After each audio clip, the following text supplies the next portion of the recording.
네, 오늘 우리에게 주신 하나님의 말씀은 사도행전입니다. 사도행전 제 12장 6절에서부터 12절까지 말씀입니다. 사도행전 제 12장 6절에서 12절 찾으신 분들은 자기 성경을 들고 자리에서 일어서 주시기 바랍니다. 그러면 우리가 12절까지 같이 한 목소리로 받들어 읽겠습니다. 시작! 헤롯이 베드로를 백성들 앞에 끌어내리고 한 그 전날 밤이었다. 베드로는 두 쇠사슬에 묶여 군인 두 사람 틈에서 잠이 들어 있었고 문 앞에는 파수꾼들이 감옥을 지키고 있었다.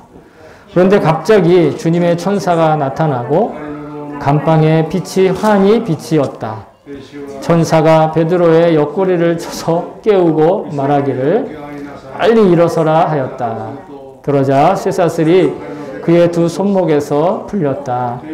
천사가 베드로에게 띠를 띠고 신을 신어라 하고 말하니 베드로가 그대로 하였다. 또 천사가 그에게 겉옷을 두르고 나를 따라오너라 하니 베드로가 감방에서 나와서 천사를 따라갔다.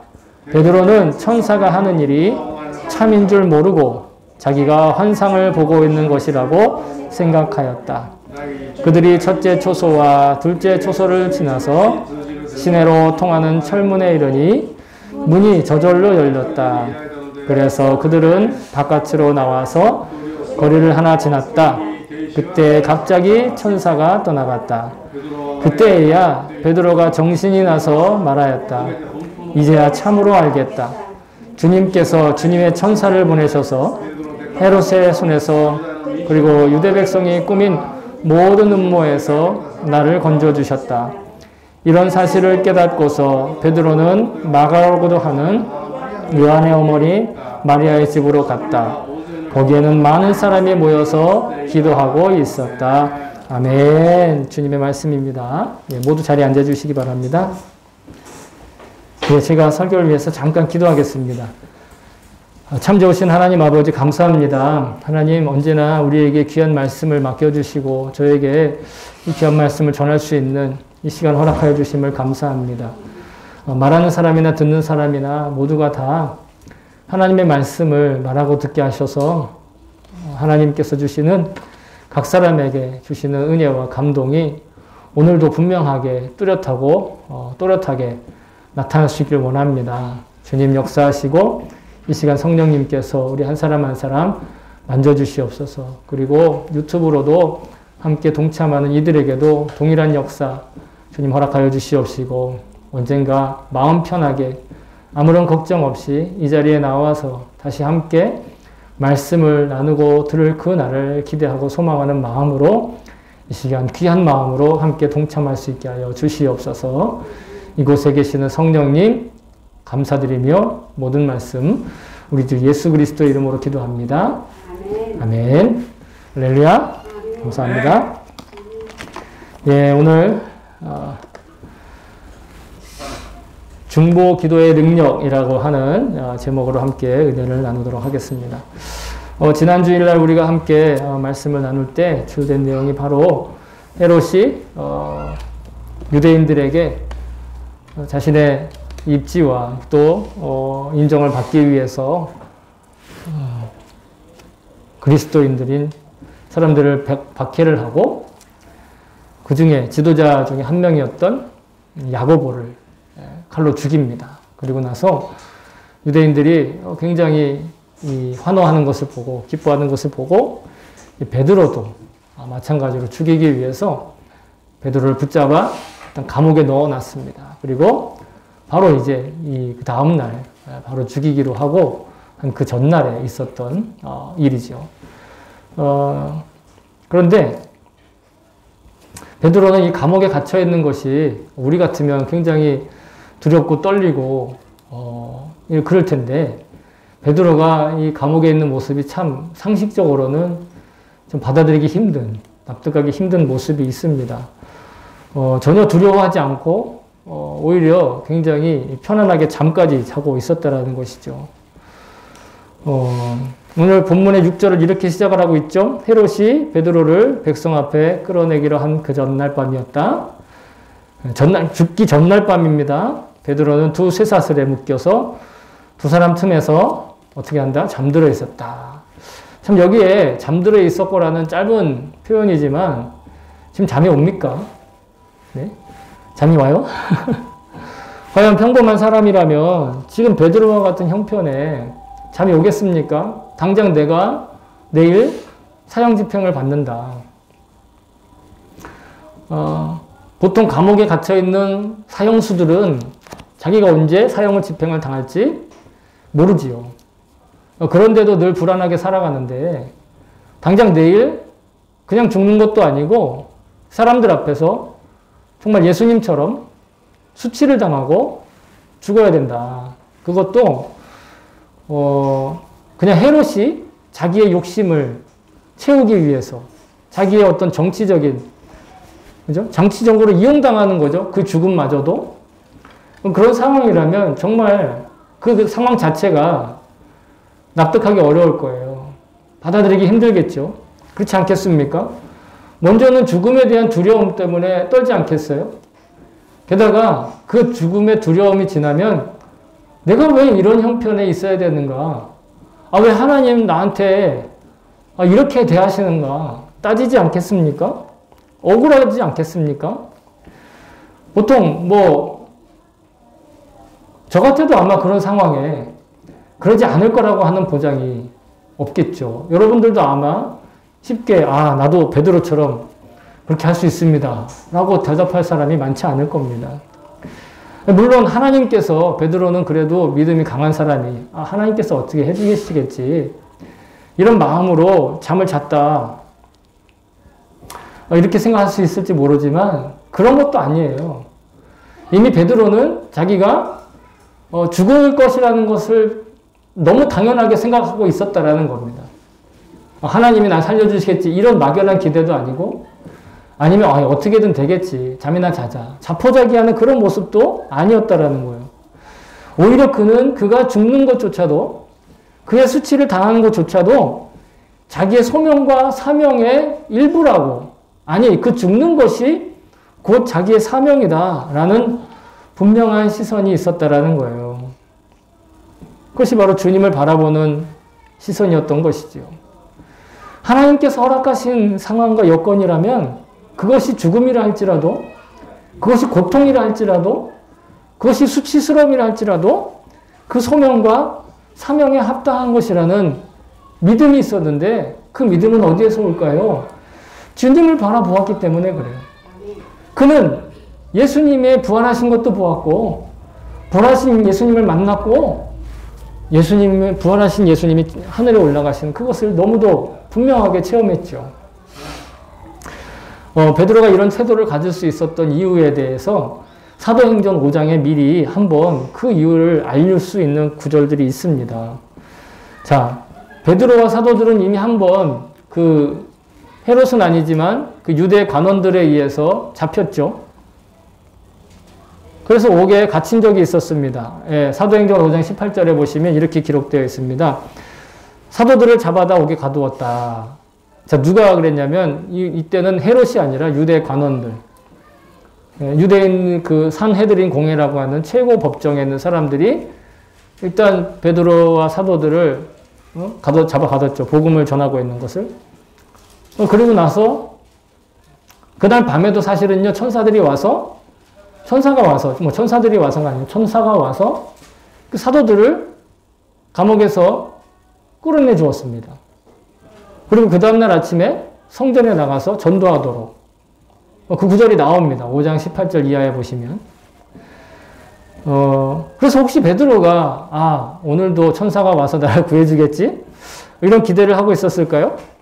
근데 그 이후의 내용을 보면 베드로가 하고 있었던 모습을 보면 그런 것 같지는 않아요. 그런 기대는 없었던 것 같아요. 잠을 자면서 옷과 신발과 띠를 벗어놓고 있었다라는 것이죠. 왜냐하면 천사가 띠 띄어라, 허리띠 매라, 너 신발 신어라, 그리고 겉옷 입어라 이러고 했다라는 건 베드로가 지금 그걸 다 해제하고 있었다라는 거예요. 상식적으로 자기가 믿고 있는 바대로 행동하지 않겠습니까? 여러분, 어떤 마을에 몇 달째 가뭄이 들었어요. 그래서 모두가 다 힘든 시간을 보내고 있었습니다. 그 마을 사람들 중에 교인이 꽤 됐습니다. 그래서 교인들이 목사님하고 회의를 해서 비가 오도록 작정 기도를 하기로, 기도회를 열기로 합의를 하고 기도의 날이 되었습니다. 교인들만 모인 게 아니라 이거는 온 마을 문제이기 때문에 마을에는 모든 사람들 다 초청을 했어요. 함께 기도하자고. 그래서 하나님께 기도해서 비가 내릴 수 있도록 구하자고. 그래서 어느 약속한 날에 모두가 다 교회에 모여서 기도를 했습니다. 기도회를 열고 정말 부르짖어 기도하고 찬송을 부르고 주님께 예배를 했어요. 여러분, 뭐 놀라운 건 아니지만, 놀랍게도 놀라운 건 아니지만 놀랍게도 정말 비가 왔어요. 할렐루야! 비가 막 쏟아지는 겁니다. 먹구름이 막 오고, 어제 여러분 아시죠? 막 천둥 번개가 막 치면서 갑자기, 그죠? 맑은 하늘에 갑자기 천둥 번개가 치면서 비가 막 억수같이 막 쏟아지는. 그래서 그 비 오는 모습들을 사람들이 문 앞에 나와서 다 보고 창밖으로 보고 기뻐하고 있었어요. 그런데 그 교회 안에 있던 그 많은 사람들 중에 그 교회 학교에 다니는 한 어린아이가, 우리 레이나만한 어린아이가 우산을 펴더니 나와서 그 비를 즐기고 있는 거예요. 근데 나머지 그 어떤 사람도, 교회 안에 있던 그 어떤 사람도 아무도 우산을 가지고 있지 않았어요. 그 교회 학교 어린아이는 오늘 기도회를 하면 하나님 우리 기도를 들으시고 하나님께서 비를 내려주실 거다 라는 그런 믿음과 또 그렇게 그냥 그런 지식이 있었던 거예요. 그리고 너무도 당연하게 우산을 챙겨오는 것이죠. 비가 올 거라는 믿음이 있으면, 비가 올 거라는 생각을 하면 당연히 우산을 챙겨 나가지 않겠습니까? 근데 그 교회에 모였던 그 어느 누구도 우산을 아무도 챙기지 않았다라는 겁니다. 우리는 우리의 믿음에 따라, 우리의 믿음이 바뀌면 우리의 태도, 자세뿐만 아니라 심지어 우리의 소지품도 달라진다라는 거예요. 우리의 믿음에 따라 우리의 소지품도 달라진다라는 거예요. 그냥 믿으면 내 생각만 바뀌고 내 태도만 바뀌고 내 가치관 바뀔 뿐만 아니라 지금 내 손에 붙들려 있는 것들이 바뀐다라는 거예요. 베드로의 행동이 바로 지금 뭐 목숨을 살려달라 애걸복걸하거나 안절부절하거나 마음이 막 이렇게 이라이라 하는 그런 모습이 아니었고, 또 그렇다고 저번에 천사가 나 구해줬으니까 이번에도 구해주겠지? 그리고 그냥 막연하게 기다리며 준비하고 있었던 것도 아니에요. 근데 그저 자기에게 주어진 소명, 자기에게 주어진 사명, 만약 그것이 순교의 사명이라 할지라도 내가 충분히 감당해야겠다라는 그런 자세로 자신의 지금 소지품을 정리했다는 것이죠. 정리했다라기보다는 그 자기의 소지품을 그렇게 쓰고 있었다라는 겁니다. 하룻밤 지나면 죽을 상황이었지만 신도 벗고 있었고요. 허리띠도 풀고 있었고요. 겉옷까지 옆에 잘 놔두고 있었다라는 거예요. 아주 두 다리를 쭉 펴고 너무 편한 자세로 자고 있었다. 이렇게 표현하는 목사님의 설교를 들은 적이 있습니다. 5장 기록을 다시 한번 살펴보면 여러분 사도행전의 역사를 잠깐 거슬러 보면 감옥에서 풀려난 사도들은 성전 앞에서 복음을 전하다가 다시 공회에 붙들렸고, 그리고 공회에 있었던 산헤드린 공회 최고 법정에 있었던 사람들은 다시는 니네 이렇게 하지 마라 하면서 또 풀어줬어요. 매를 몇 대 때리고 풀어줬어요. 자, 감옥에 갇혔습니다. 그런데 천사가 도와줘서 성전에서 복음을 전하고 있는데 다시 또 잡혔어요. 그리고 공회에 있는 사람들 협박을 합니다. 막 주변에서. 그러고 나서 어떻게 했냐면 또 때렸어요. 정말 이 정도 되면 여러분, 야, 복음 전하는 데는 이렇게까지 해야 되나? 그런 생각 들지 않겠습니까? 그런데 사도행전 5장 41절에 보면 이렇게 기록되어 있어요. 사도들은 그 이름을 위하여 능욕받는 일에 합당한 자로 여기심을 기뻐하면서 공회 앞을 떠나니라. 놀라운 거죠. 지금 수치를 당하고 고난을 받고 그리고 어려움을 겪는 것이 자기들에게 합당하다는 것을 기뻐했다라는 거예요. 자, 그 자체를 기뻐했다는 얘기가 아닙니다. 여러분, 맞고 있는데 기쁜 사람이 있어요? 아니, 손가락질 당하는데 기쁜 사람이 있냐고요? 기쁘지 않아요. 그런데 무엇을 기뻐했는가?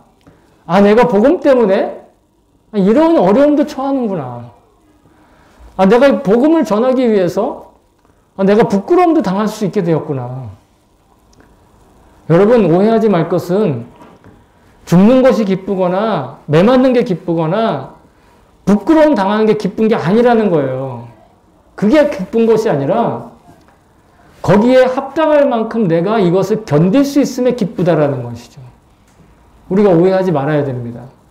무조건 그러니까 죽어야 좋은 거고 부끄러움을 당해야 좋은 거고 매 맞아야 좋은 게 아니라 그거는 싫지만 그러나 그러한 것들까지도 내게 허락될 정도로 하나님이 날 믿으신다라는 것에 기뻐한다라는 거예요. 그러니까 죽는 것도 매 맞는 것도 부끄러움을 당하는 것도 두렵지가 않은 것이죠. 아, 베드로라고 죽는 게 좋겠습니까? 베드로 사도리라고 맞는 게 좋겠어요? 여러분, 감옥에 갇히는 것, 공회에 잡혀가 공경을 처하는 것, 그것이 기쁨의 이유인 거지.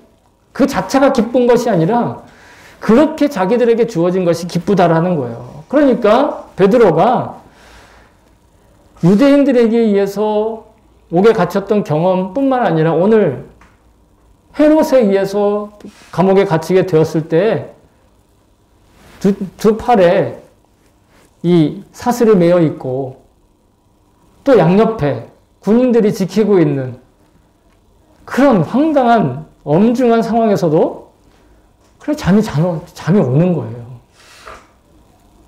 내일이면 당장 죽임을 당할 처지인데 전혀 그 일에 개의치 않았다라는 거예요. 죽음이 기쁜 것이 아니라 주님을 바라볼 수 있었기 때문에 주님과 함께 있음을 알았기 때문에 견딜 수 있게 되었다라는 것이죠. 여러분, 이 베드로와 이 사도들의 이러한 태도를 보면서 우리가 우리 성도의 삶을 과연 평안하게 하는 것이 무엇인지 또 성도가 추구해야 될 행복과 안녕이 무엇인지 깊이 반성해 볼 수 있게 되었습니다. 혹시 우리가 오늘날 성도들이라고 하면서 그리스도의 이름과 그 나라를 위해서 살려고 하기보다는 오히려 그리스도의 이름 때문에 얻어지는 것을 위해서 사는 것, 그것이 행복이고 기쁨이다. 그것이 즐거움이다. 이렇게 오해하고 있는 것은 아닌지 먼저 저 스스로부터 반성하고 회개하게 되었습니다. 베드로는 감옥에 갇혀서 이제 곧 아주 수치스러운 죽음을 당할 것을 알면서도 마음 뺏기지 않았어요. 아까 말씀드린 대로 부활하신 예수님과 함께 있었고 또 부활하신 예수님께 대한 마음이 베드로의 마음을 가득 채워 있기 때문에 임재하신 예수님을 지금 자기와 함께 임재하고 계시는 그 예수님을 바라보는 눈이 열렸기 때문에 그러니까 모든 상황과 형편과 심지어는 어려움조차도 자기에게 주어진 사명의 길이었다라는 거예요. 자기의 소명을 이루는 찬스라고 생각했다라는 거예요. 어떻게 그런 일이 또 가능했는가? 여러분, 하나님께서 지금 우리가 살고 있는 일상 그 모든 것들을 지금 창조하고 계신 줄로 믿습니다. 그리고 결국은 이 땅의 모든 존재의 운명과 이 세계의 결론도 또한 하나님이 쥐고 계신 줄로 믿습니다. 그래서 요한계시록에 보면 이 땅의 최종 결론이 어떻게 나는지를 기록하고 있어요. 어떻게 이야기하고 있냐면, 자, 보세요. 하나님의 장막이 사람들과 함께 있음에 하나님이 그들과 함께 계시리니 그들은 하나님의 백성이 되고 하나님은 친히 그들과 함께 계셔서 모든 눈물을 그 눈에서 닦아주시니 다시는 사망이 없고 애통하는 것이나 곡하는 것이나 아픈 것이 다시 있지 아니하리니 처음 것들이 다 지나갔음이로라. 아멘. 요한계시록 21장 3절과 4절의 말씀인데 요한계시록 21장은 요한계시록의 결론에 해당합니다. 요한계시록의 21장과 22장은 결국 요한계시록을 하나님께서 요한을 통해 써서 우리에게 주신 이유, 그 목적을 이야기하고 있어요. 여러분, 요한계시록의 목적은 우리를 협박하거나 위협하는 게 아니에요. 요한계시록의 목적이 야, 지금 이제부터 이런 위험한 일이 있으니까 너 그 위험한 일 안 피하면 죽어. 이게 아니라고요. 어떠한 위협이 있고 어떤 위험이 있고 어떤 박해가 있어도 하나님의 백성으로 끝까지 견딘 사람, 그 사람들한테 이러한 혜택이 혹은 이러한 하나님 나라의 약속이 분명하게 있다는 걸 알려주시기 위해서 요한계시록이 우리에게 주어진 거지. 뭐 요한계시록을 이렇게 풀어냈니 저렇게 풀어냈니 그래서 이 땅에 이런 일이 일어날 거니 안 일어날 거니 아니 그걸 맞추라고 요한계시록 준 거 아니라고요, 여러분. 요한계시록을 잘못 읽으면 자꾸 엉뚱한 생각을 하게 되는 거예요. 그러니까 항상 이단들이 뭐 가지고 협박합니까? 이단들이 뭐 가지고 협박하지요? 요한계시록에 이렇게 나왔으니까 여기 나오는 의인이 바로 우리 교주다. 이딴 식으로 나오는 거예요. 여러분, 요한계시록은 오늘 이 말씀이 결론이에요. 하나님께서 하나님의 장막에 사람들과 함께 있어서 하나님이 함께 하시며 하나님께서 최종 승리하신다라는 눈물도 없고 고통도 없고 애통함도 없고 곡하는 것도 없고 왜? 지금 있는 우리가 사는 이 시대는 처음 것과 처음 것으로 창조된 시대.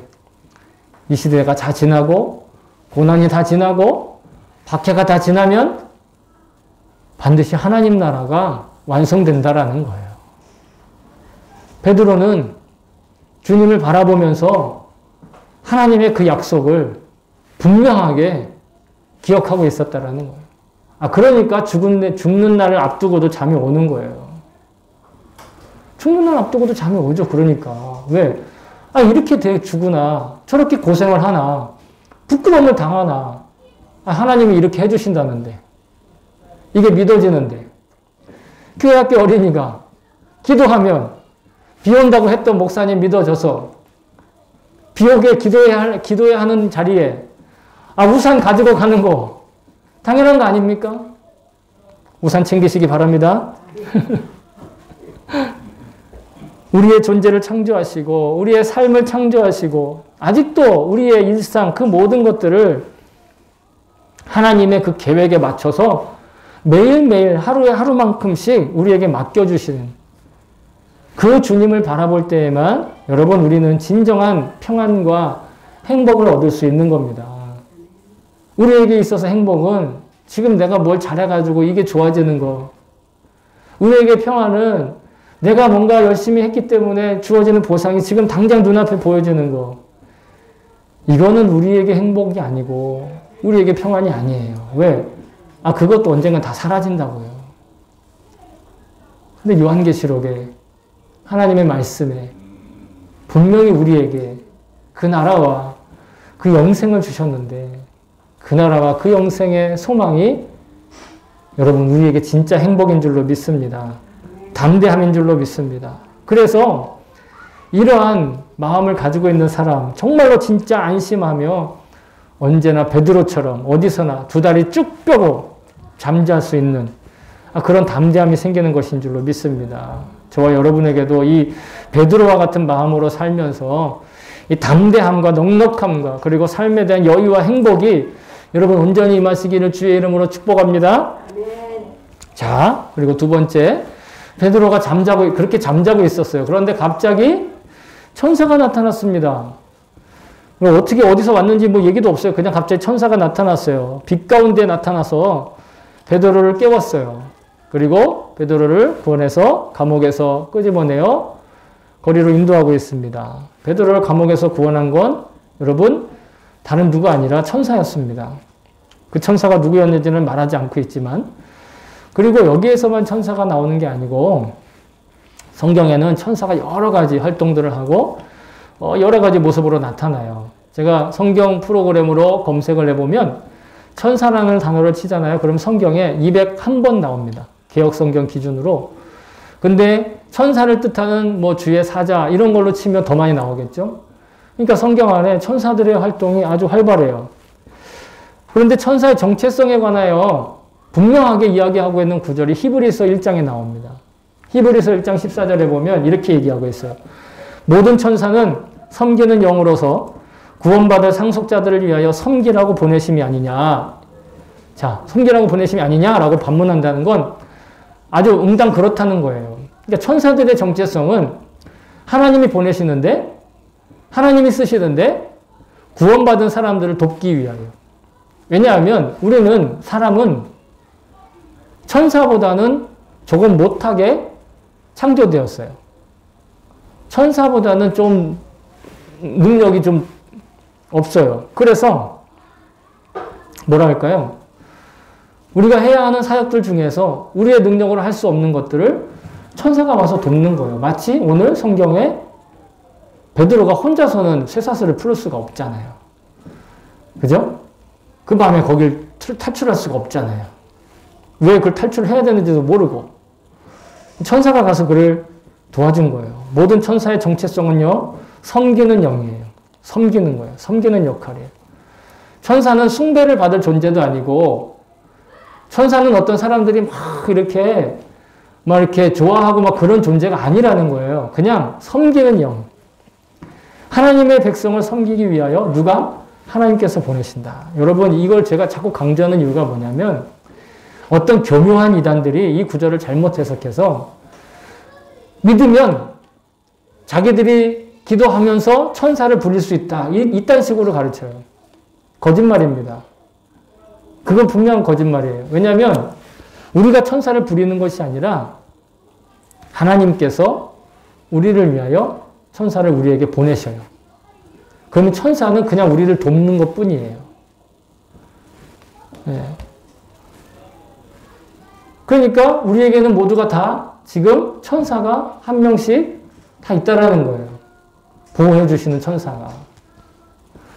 하나님께서 천사를 보내셔서 주님의 백성들을 도우신 예가 성경엔 무수하게 많이 나와 있습니다. 오늘 본문도 그렇고 또 마리아에게 예수님의 탄생 소식을 전한 것도 천사예요. 또 다니엘에게 예언하게 하신 것도, 그 말씀을 전한 것도 다 천사들이 한 거예요. 아브라함이 아들을 낳을 거다, 이삭을 낳을 거다 말한 자도 천사예요. 하나님이셨지만 천사예요. 왜? 하나님이 보내신 천사이기 때문에. 천사들의 활동이 수도 없이 많이 등장하지요. 그런데 여러분, 우리가 천사에 주목할 것이 아니라 오늘 말씀을 통해서 정말 제가 여러분과 함께 기억하면서 평생 잊지 말아야 될 구절이 나오는데, 그게 뭐냐면 베드로를 살려준 천사의 활동의 배후에 있었던 것이 무엇이냐? 그것이 바로 중보기도라는 거예요. 성도들의 중보기도가 천사의 활동의 배후라는 겁니다. 물론 하나님께서 천사를 보내셔요. 그런데 하나님께서 천사를 보내시게끔 하는 것이 바로 성도들의 어떤 기도? 중보기도. 왜 중보기도라는 말을 쓰느냐?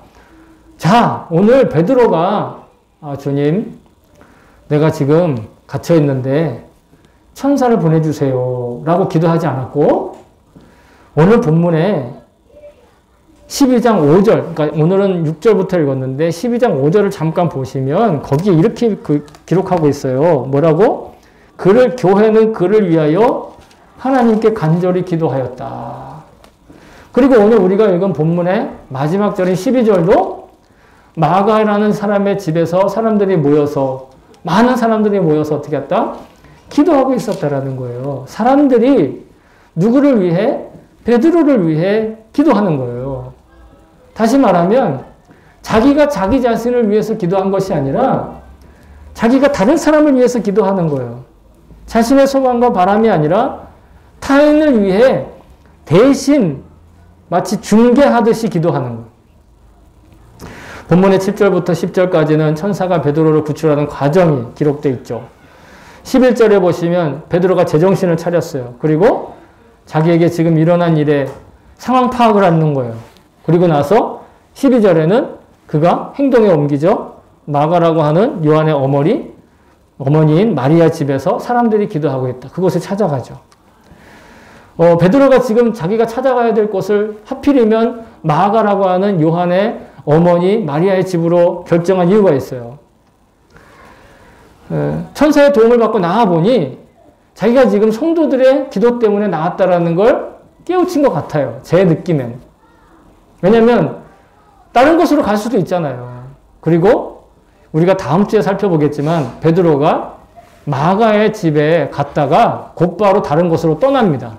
그곳에 머물지 않고. 그 이야기는 성도들의 중보를 그가 어렴풋이 깨우쳤다라는 걸 증거하는 거죠.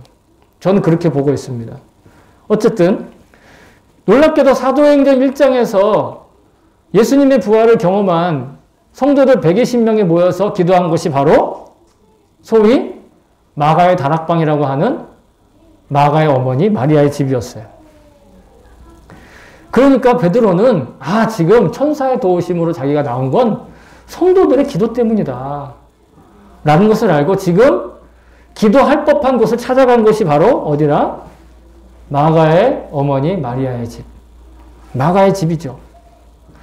아까 말씀드린 12장 5절에 보시면 간절히 기도를 한다는 말에 이 간절이라는 말을 원어 ektenos라는 단어를 쓰고 있는데 모두 3번 쓰고 있습니다. 신약 성경에 3번 나오는데 그 중에 하나가 뭐냐면 예수님께서 십자가를 지시기 전날 기도할 때의 모습에 기록되어 있는데 이 누가복음 22장 44절, 누가는 사도행전의 저자이기도 하죠. 누가복음 22장 44절에 예수님께서 힘쓰고 애써 더욱 간절히 기도하시니. 간절히 기도했다. 어떻게요? 간절히 기도했더니 땀이 땅에 떨어지는 핏방울과 같이 될 정도로 간절히 기도했다라는 거예요. 여러분, 자기의 문제에 있어서 간절히 기도하는 건 너무 당연하지만 남을 향해서 이렇게 간절히 기도하는 거 쉽지 않죠. 또 베드로는 이 ektenos를 어떻게 또 쓰고 있냐면 베드로전서 1장 22절에 보면 너희가 진리를 순종함으로 너희 영혼을 깨끗하게 하여 거짓 없이 형제를 사랑하기에 이르렀으니 자, 여기에 주목하십시오. 마음으로 뜨겁게 서로 사랑하라. 뜨겁게 서로 사랑하라. 이 뜨겁게가 바로 뭐다? ektenos. 이 간절하다는 말은 뜨거운 마음, 뜨거운 사랑의 마음. 단순히 뜨거운 게 아니라 뜨거운 사랑의 마음. 그리고 피가 땀방울처럼 떨어지는 그런 간절함. 여러분, 저는 이 두 말씀의 구절을 통해서 오늘 우리가 중보의 기도의 자세를 하나님께서 가르쳐주고 계신다. 저는 그렇게 느낍니다. 첫 번째는요, 마음과 힘을 다해 간절히 기도하는 것이에요. 그리고는 뜨겁게 사랑하는 마음으로 기도하는 것. 두 가지죠. 간절히 기도하다, 뜨거운 사랑의 마음으로 기도한다. 아까 말씀드렸다시피 사람의 타고난 욕심으로는요, 자기 문제가 아닌 다른 사람의 문제를 놓고 간절히 기도할 수 없어요. 자기 문제는요, 어떻게든 기도합니다. 예? 자나깨나 기도하고, 하여튼 무조건 기도해요. 그런데 남의 문제는 그렇게 잘 기도하지 않죠. 그렇기 때문에 우리가 중보 기도를 통해서 간절히 기도할 때 하나님께서 천사를 보내실 정도의 능력이 있는 기도가 된다라는 거예요. 성경은 또 중보기도의 중요성에 대해서 이것이 중보기도라고 바로 얘기하지는 않았지만 분명히 중보기도의 중요성에 대해서 한 번 더 이야기를 하고 있는데 야고보서 5장 14절에 보시면 이렇게 되어 있어요. 너희 중에 병든 자가 있느냐? 그는 교회의 장로들을 청할 것이요. 그들은 주의 이름으로 기름을 바르며 그를 위하여 기도할지니라. 여기서 병든 자가 기도할지니라가 아니라 병든 자를 위하여 누가요? 교회의 리더가 가서 대신 기도하는 거예요. 올리브 기름을 바르면서 대신 기도하는 겁니다. 바로 중보기도예요. 아니 멀리 떨어져만 있어도 중보기도가 아니라 어쨌든 간에 앞에 있든 앞에 보이든 보이지 않든 타인을 위해 기도하는 건 다 중보기도인데 교회 리더가 중보기도를 하면 하나님은 그 기도를 들어주시겠다. 그렇게 약속을 하신 거죠. 그렇지 않다면 성경에 이렇게 기도하라고 나올 리가 없죠. 또 병든 자가 누군가를 병든 자를 위해서 누군가 제3자를 기도하는 제3자 다른 사람이 기도하는 거 이 정도로 중요하다는 겁니다. 그렇기 때문에 이 중보 기도야말로 다른 어떤 공동체보다 기독교 공동체에서 중요한 기도가 되는 거예요. 왜? 교회 공동체는 이렇게 서로가 서로를 위해서 서로의 문제를 위해서 자기 문제처럼 기도함으로 말미암아서 그 서로의 문제와 어려움과 고난과 아픔을 여러분 극복해 나아갈 수 있다는 거예요. 다른 종교들이나 이단들 보세요. 네 문제 네가 열심히 해야 돼. 어떤 종교는 문제 생겼어? 야 108번 절해. 모자라 300번 절해. 그거 가지고 안 되겠다. 1000번 절해. 들어줄까 말까 한다고 얘기하는데 그건 자기 문제잖아요. 자기 문제는 다 그렇게 하라면 해요. 돈 갖다 바치고 노동력 봉사하고 수업과 가까이에서는 그렇게 하잖아요. 이거 팔아와. 그러면 네 문제가 해결돼. 신문 열심히 돌려. 그러면 당신 문제가 해결될 거야. 기적도 일어난대잖아요. 그래서. 그런데 우리 기독교는 우리의 복음을 믿는 사람들은 자기 문제만을 놓고 그렇게 기도하지 않는다고요. 내 옆에 지체의 문제가 곧 나의 문제인 거예요. 내 옆에 지체의 아픔과 고난이 곧 나의 아픔과 고난이에요. 내 지체의 질병이 곧 나의 질병이라는 거예요. 여러분 그것이 간절함입니다. 그렇기 때문에 서로의 고난과 문제를 위해서 중보하며 기도하는 교회는 그것으로 하나됨을 굳게 지켜나갈 수 있다는 것이죠. 그런데 중보 기도를 하기 위해서 서로의 사정과 형편, 그 문제를 아는 것은 그래서 매우 중요한데요. 여러분 우리가 여기서 한 가지 두 번째 기도의 원칙이 또 있는데 그러다 보면 상대의 문제를 너무 가볍게 생각할 수가 있어요. 내 문제라고 생각하는데 심각하게 생각할 수도 있지만 가볍게 생각할 수도 있어요. 그러다 보니까 어떻게 하면 그 약점이나 그 문제를 놓고 의도하지 않게 험담을 하게 되거나 의도하지 않게 소문을 내게 되는 그런 경우들이 생긴다라는 거예요. 서로가 서로의 삶을 나누고 중보 기도를 하려다가 오히려 시험에 빠지는 경우, 믿음의 문이 닫히는 경우 여러분 종종 현실적으로 발생합니다. 그래서 우리가 두 번째 요소인 뜨겁게 사랑하는 마음이 필요하다는 거예요. 뜨겁게 사랑하는 마음. 자, 사랑하는 건 무엇일까? 여러 이야기가 있지만 한 가지 예화를 여러분과 함께 나누고 싶습니다. 어떤 매우 존경을 받고 젠틀한 교수님이 한 분 계셨습니다. 그의 곁에는 그 교수님의 인품과 아주 이 지성을 아주 존경하고 정말 사랑하는 그런 제자가 있었어요. 그래서 하루는 제자가 그 교수님을 찾아가서 이렇게 조심스럽게 고백하였습니다. 교수님, 스승님 정말 스승님 사랑하고 제가 존경합니다. 이랬더니 갑자기 그 교수가 정색을 하면서 이렇게 되물었어요. 자네가 지금 날 사랑한다고요? 날 사랑한다고 얘기했나? 거짓말 하지 말게. 교수님의 이런 의외의 모습에 제자는 오히려 놀라서 어리둥절하고 있었습니다. 그 모습을 본 교수님은 그 제자에게 다시 이렇게 말했습니다. 자네가 나를 사랑한다고 했는데 자네는 나의 진짜 아픔을 알고 있는가? 누군가 사랑한다는 건 그 사람의 아픔을 아는 것이라네. 그리고 그 아픔을 함께 공감하는 것이지. 상대의 아픔을 공감하기 전에 사랑한다고 믿는 것을 조심해야 한다네. 제가 들은 어떤 예화를 제가 잠깐 각색을 해서 알려드렸는데 요지는 그것입니다. 사랑한다면 상대의 아픔을 안다라는 것이에요.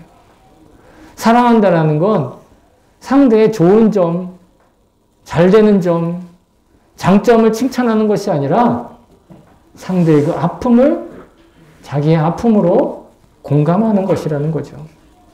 물론 이런 예화를 말하고 있는 저도 진정한 사랑을 하고 있느냐 스스로 물어보면 참으로 부끄럽기 그지 없습니다. 그러나 우리가 그런 뜨겁게 사랑하려는 마음을 품고 중보 기도를 한다는 건 그 잘못된 문제와 잘못에 대해서 지적하는 마음이나 혹은 그것을 고쳐주겠다는 생각으로 하나님께 일러 바치는 것이 아닌 그런 의식을 우리가 갖고 있는 게 중요하다는 것입니다.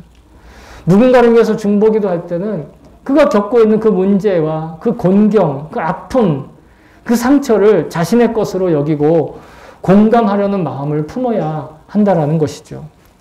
이렇게 간절한 마음으로 뜨겁게 사랑하는 마음으로 꾸준히 포기하지 않고 기도할 때 하나님께서 당신의 천사를 우리에게 보내셔서 우리에게 기적과 같은 그런 간증의 열매를 거두게 하시는 것을 믿습니다. 그래서 갈라디아서 6장 9절을 여러분 기억하십시오. 우리가 선을 행하되 낙심하지 말지니 포기하지 아니하면 때가 이름에 거두리라. 포기하지 않아야 거둘 수 있는 거예요. 물론 우리가 중보기도를 해야만 하나님이 천사를 보내신다. 그건 자동 판매기에서 음료수를 뽑듯이 그렇게 일어난다. 그건 아닙니다. 그러나 분명한 것은 우리가 진정한 중보기도를 할 때 하나님께서 우리가 할 수 없는 것을 할 수 있도록 우리를 섬기는 존재로서 천사를 반드시 보내주신다라는 거예요. 그 천사가 영적인 존재로서의 천사이든 실제 우리 삶에 나타나는 도움의 존재인 천사이든 상관없이 말입니다. 사랑하는 성도 여러분, 그리스도인의 삶은 세속의 가치관으로 좋아 보이는 많은 것을 갖지 못한다 해도 언제나 어디서나 두 발 쭉 뻗고 잠을 잘 수 있는 그런 인생인 줄로 믿습니다. 비록 당장 내일 죽음의 사신을 맞이하게 될 것이라는 이 두렵고 떨리는 소식을 들었다 할지라도 주님을 바라보며 두려움과 불안을 이길 수 있는 이 힘이 이미 우리에게 있습니다. 그래서 어디서든 주님께서 함께 계시는 곳이 천국이라고 우리가 찬송을 부르지요. 주님을 바라볼 수 있는 곳이라면 그곳이 어느 곳이나 천국이 되기 때문입니다. 그리고 성도의 기도는 주님을 바라보고 영생의 소망으로 살기 때문에 자신의 문제를 해결하기 위한 기도 혹은 소원 성취를 위한 기도에 거기에 머물러 있지 않습니다. 이웃과 친구와 또한 공동체를 위한 중보 기도로 성장하게 되어 있습니다. 우리가 중보로 기도하면 하나님께서 계신 그곳 하늘에서 우리의 기도를 들으시고 우리가 사는 이 땅에 천사를 보내실 걸 믿습니다. 그리고 그 천사가 우리를 도와서 그 기도에 응답하실 걸 믿습니다. 여러분, 그 어떤 부정적인 상황과 비극적인 형편에도 주님을 바라보며 승리하시기를 소망합니다. 더불어 그런 든든한 마음으로 간절히 그리고 뜨거운 사랑의 마음으로 끝까지 타인을 위해 중보로 위로하고 격려할 수 있는 능력으로 여러분 참된 행복의 그 일상을 사는 저와 여러분 될 수 있기를 주의 이름으로 축복합니다. 아멘.